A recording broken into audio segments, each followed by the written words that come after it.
Today I want to just talk to you a little bit about uh, Shaktipath Deeksha and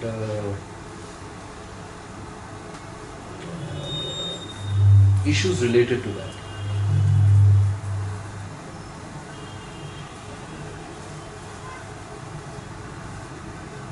But before that, let me tell you that a year back, exactly a year back, when I had finished my tapas period and I was back here on a more or less permanent basis, I told you that I will not be conducting any programs for some period of time because I was involved in the formation of our foundation, and of course after that immediately the village work came, and then I was also training new teachers, putting the whole foundation into place in every respect. That left me very little time to really conduct programs and seminars. But by and large, things have fallen into place very well. And although I am hands-on CEO and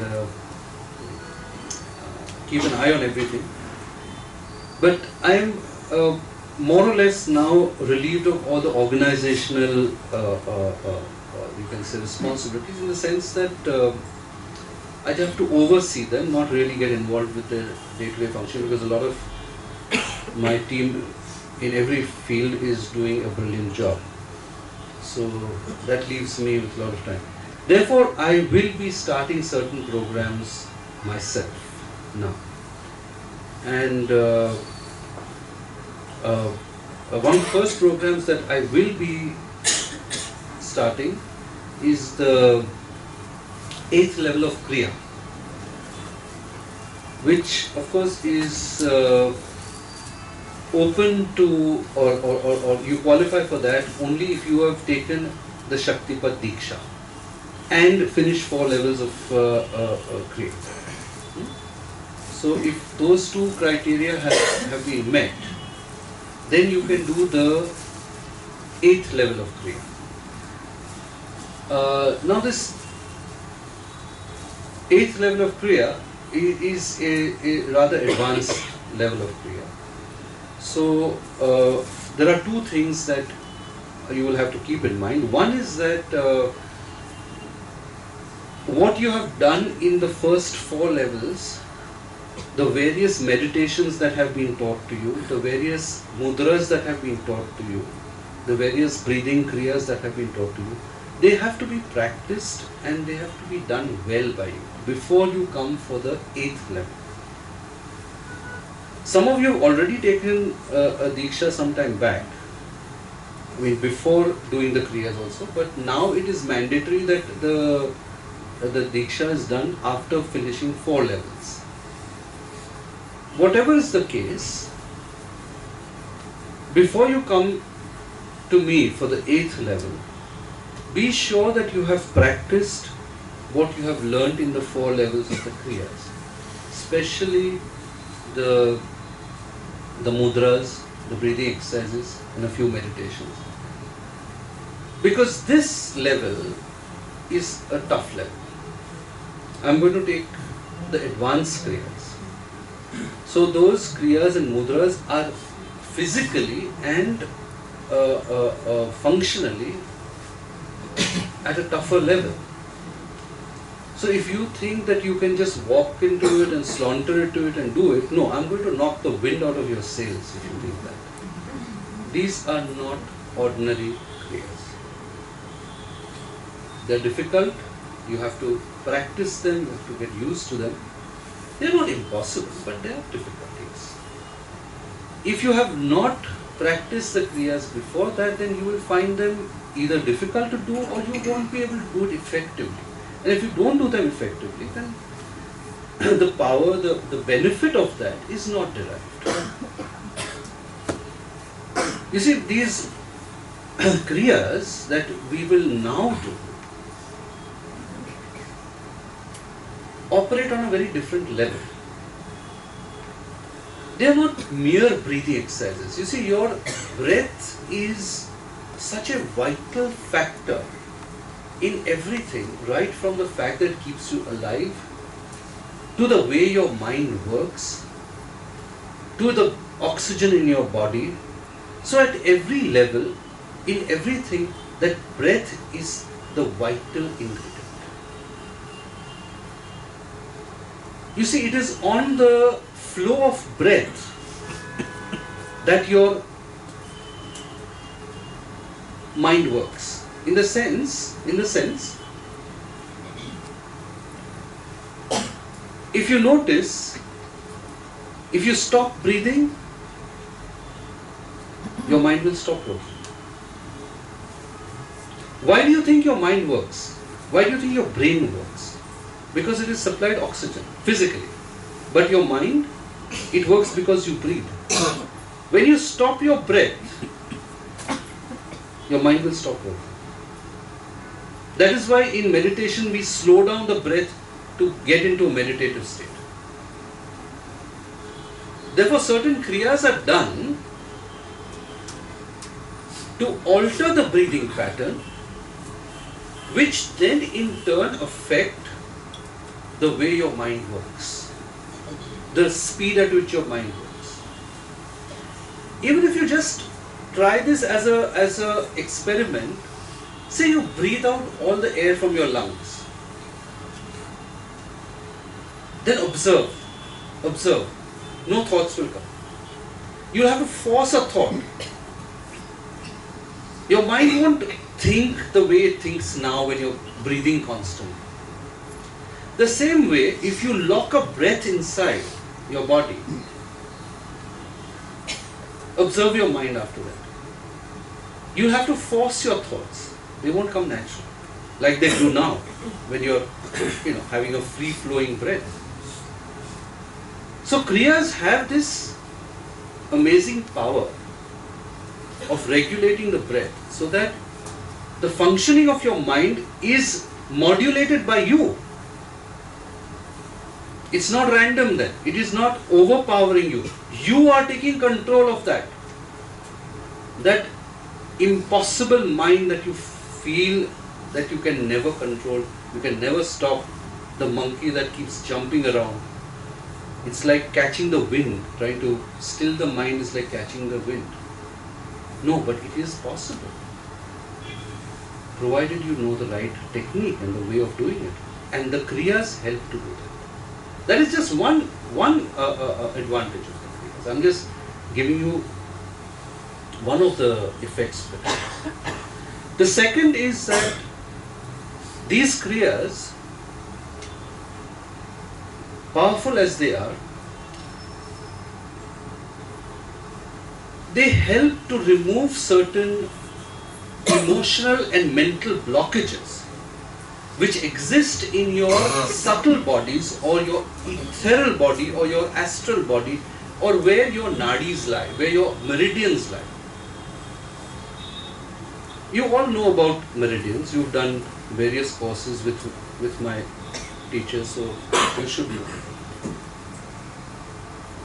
All these mental, emotional blockages. You say, I have so much baggage, I carry so much baggage with me. All of us carry some baggage over here. Where does this baggage lie? I mean, it's nice, it's very trendy to say, oh, I have a lot of baggage. Where is this baggage? Where are you carrying it? It's in your subtle bodies. It's those blockages in the nadis. The dysfunctional part of your subtle bodies. That's where the baggage lies. Yes, there are various ways of eliminating them. Some of which, the basic ones you've learned, like using Reiki energy, universal life force, that helps. Balancing the chakras, chanting certain mantras, especially the Omkar. But that is a bit like,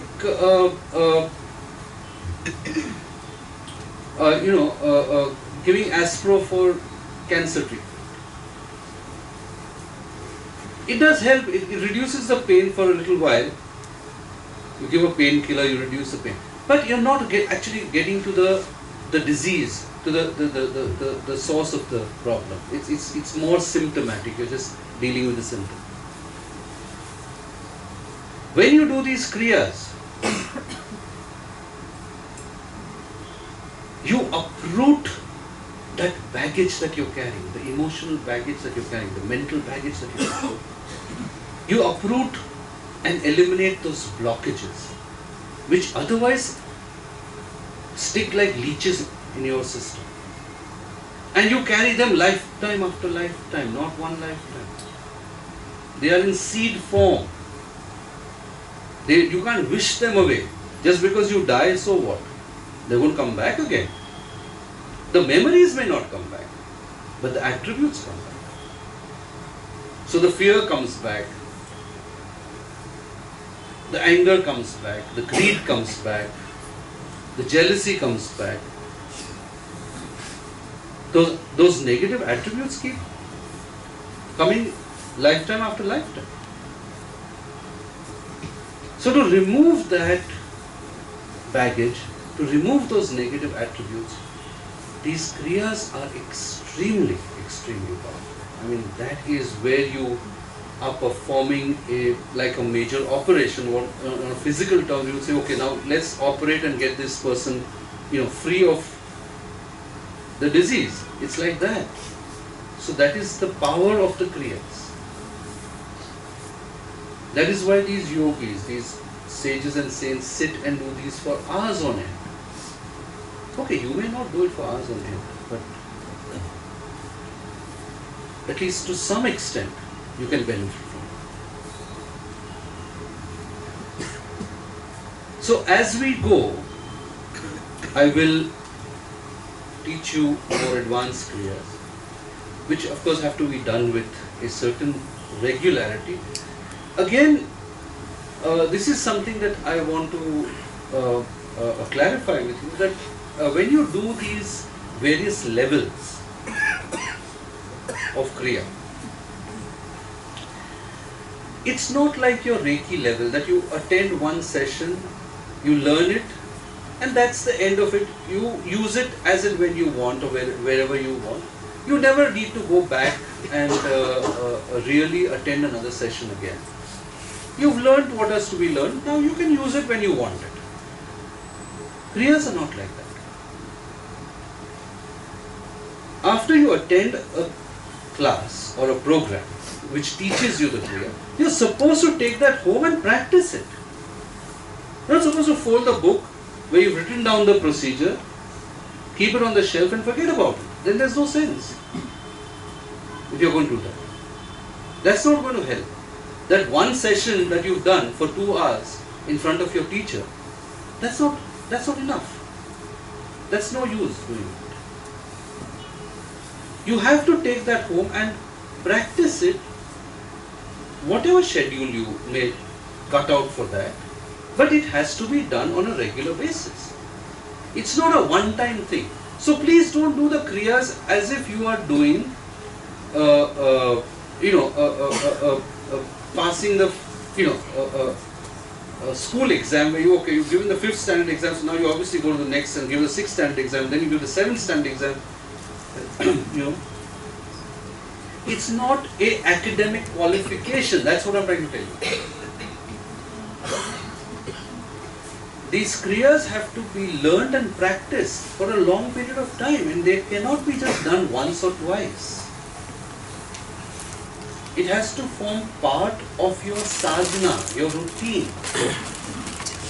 Only then you will get the full benefit of it. Otherwise you will not benefit from it.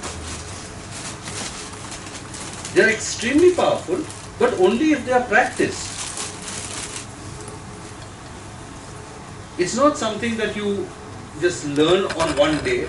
Unlike Reiki, where you learn the method, then you don't need to really do it every day. You know it, you can do it when you need to do it. No, kriyas are different. They have to be practiced. So before you come to do the 8th level with me, please see that you have practiced the Kriyas which were taught in level 1 to 4 significantly, not just once you do it. They are easy, they are not difficult, because in the first 4 levels we've kept the Kriyas, my Guru has given them, but they have been kept simple so that you can do it easily. 8th level, I will supervise. I will make you do it. That's where the tough part comes in.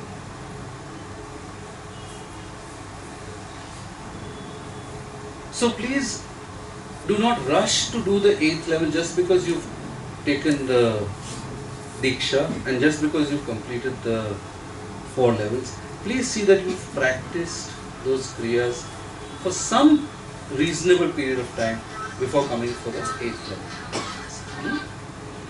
Otherwise you will have a problem. Problem in the sense that you will find it difficult to do, and or you won't be able to do them, which again is a waste of time. Besides the Kriya, I will be starting 2 other programs. One is called Breaking Boundaries Plus. That's for people who have done the 3 levels of breaking boundaries. One program after that, which I will be conducting. The 3 levels are conducted by the teachers. This I will be conducting. This again is open to you if you have done the 3 levels. If you've done the 3 levels of breaking boundaries, you're free to come and do that. Largely this program will substitute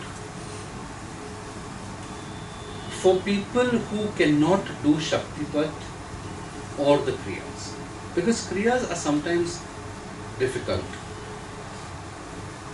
I mean the 8th level and after that. There are some people who cannot take the Shaktipath Deeksha.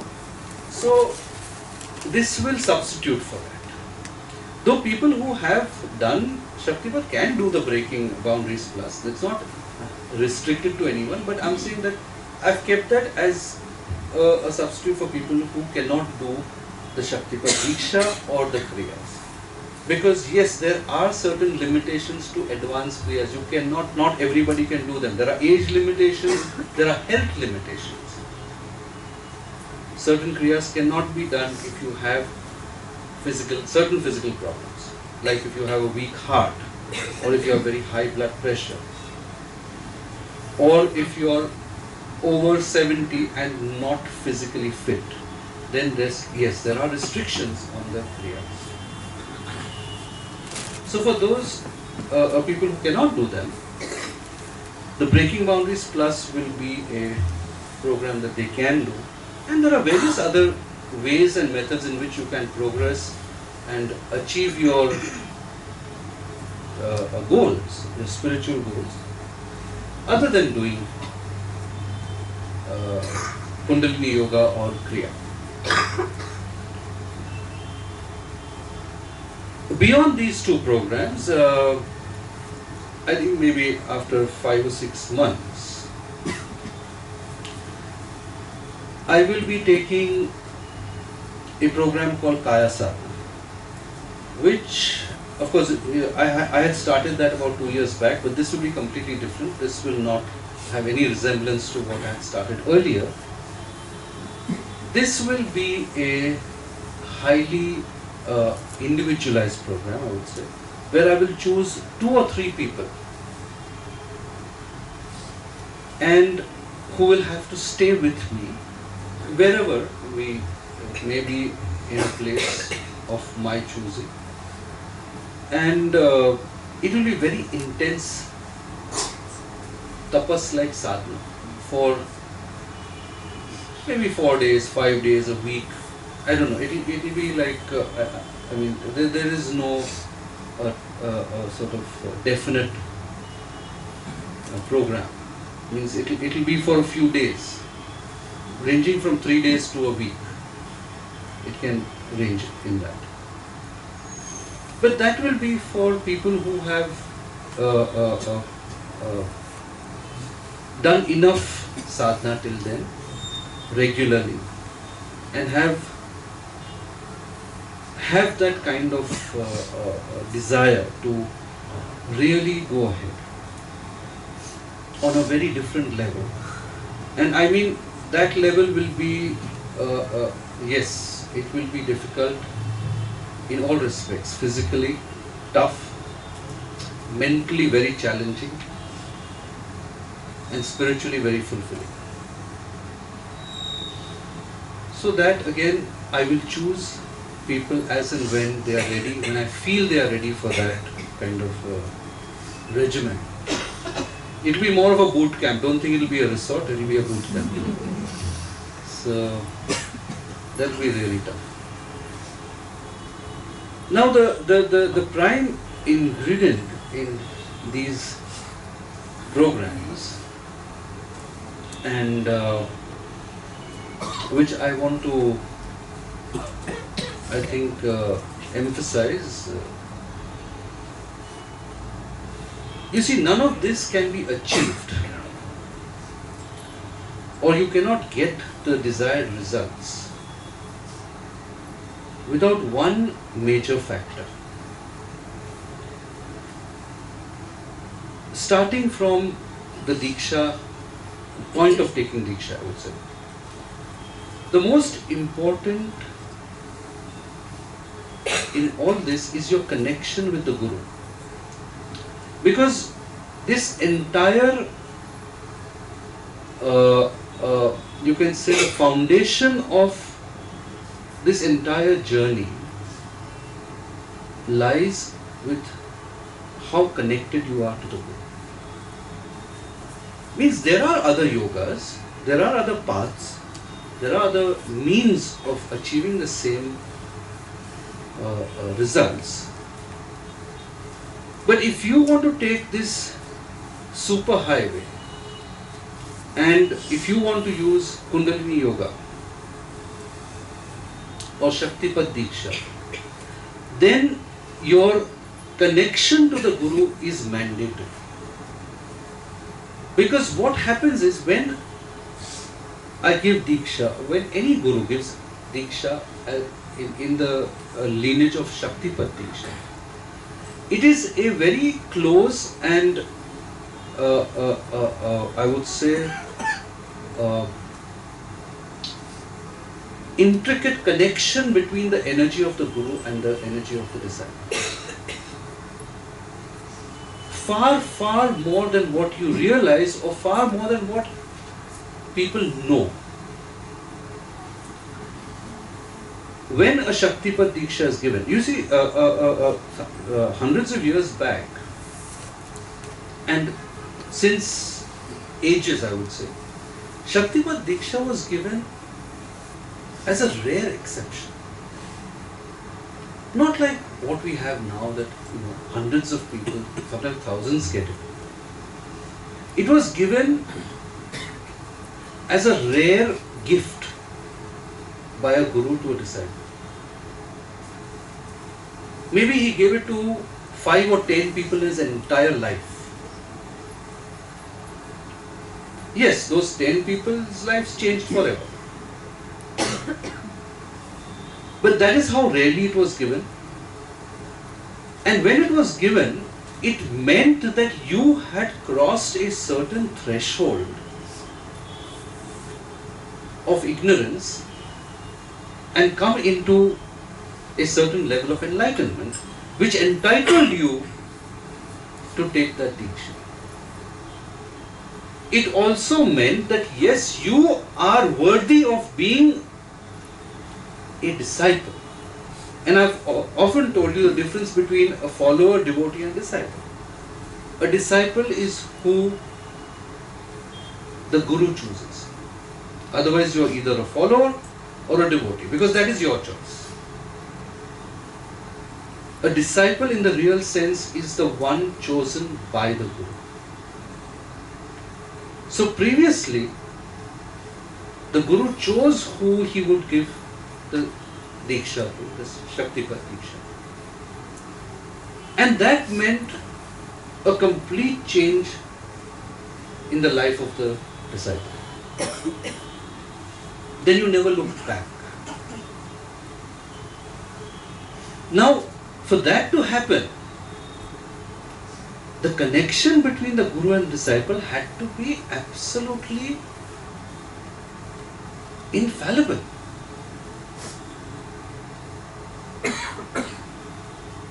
There had to be an extremely close connection where at the heart level. When I say connecting with the Guru, I don't mean calling a person a Guru. No, that anyone can call. Anyone can move their lips. I mean, half the people call you Guru because it's a term of a reference. Like they say Guruji. Okay, so like how you say Mantriji or something like that, you say Guruji. Yeah, it's a term of reference. But that doesn't work. What works is what you have in the heart. If you don't feel that your Guru is a Guru in your heart, the Shaktipath doesn't work. It's futile. Because I cannot then take the responsibility of your progress. That is why. When I give you Deeksha, I take that responsibility. At a certain level, I am committing myself to your spiritual growth. But if you choose to pull the plug by not having that connection with me, then how can I help you? Therefore, when you take a Shaktipath Deeksha, make 100% sure that the person who is giving it is your Guru in your heart, and you believe that, and you acknowledge that in your heart. You don't have to put it in the papers. You don't have to declare it to anybody. But in your heart you have to feel that. Because if you don't, there is nothing I can do. No matter how powerful I am, no matter what techniques I have, if your heart does not accept me, I cannot help you. It's as simple as that. So these are very important considerations you must have when you take Shaktipath Deeksha. Yes, there are times when I tell people not to take Shaktipath Deeksha. Or I ask them to wait. One of the reasons is this. Because I know in their heart they don't accept me as the Guru. They might think of somebody else, a teacher or some saint or sage or some form of divinity as their Guru. No, you can't have that as a Guru. A teacher cannot be a Guru. A saint cannot be a Guru. A person who is not in physical form cannot be a Guru. Or if you are confused who is your Guru, there may be somebody else you are sort of following, and you're not really clear about who is your Guru, then the whole process is invalid. Because you neither get benefit from me nor from the other person. You have to be clear in your heart who is your Guru and who you connect with. And you need not even tell me, but I will know. I know who connects. I know what is in your heart. You may put on any mask. I see behind the mask. I see what's in your heart. So I've told many people who have come to me for Deeksha, say not now. Wait. Because I know that they are yet in the process of accepting me as a Guru. They have not accepted. And why should I cheat them? Why should I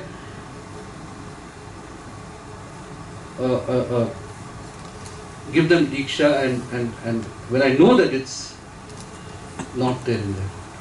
Because once that acceptance is there, and truly from your heart, and you get Deeksha from a Guru, I can do wonders in your life. On a spiritual level, and yes, at times on a physical material level also. but mainly on a spiritual level.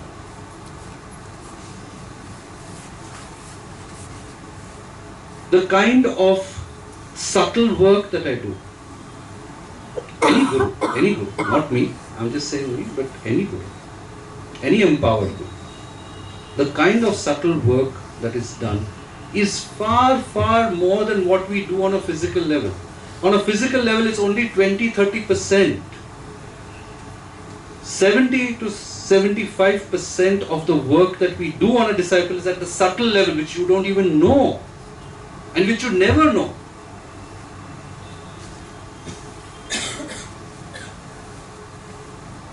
Yes, we remove those blockages. Yes, we clear your subtle bodies. Yes, we energize you. Yes, we burn your karmas. The Guru can do all of that. But without your connection, nothing, nothing. I can't do a thing.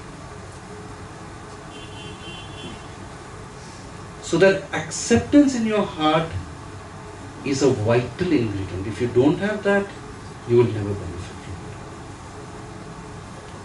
So before you come to me for Deeksha, make sure of these two things. One, that you consider that person a guru in your heart. Two, you have done the basic kriyas and practiced it enough to now do the advanced level.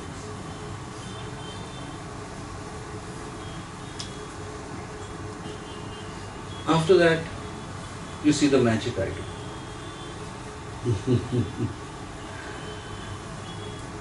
Then leave it to me. Because with the kind of powerful lineage that I have,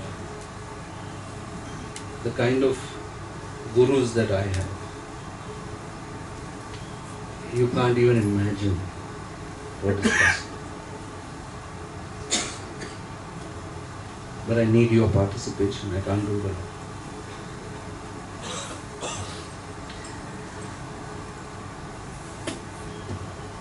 You know, there's for this reason, a lot of you probably know or don't know a little bit of history. So, to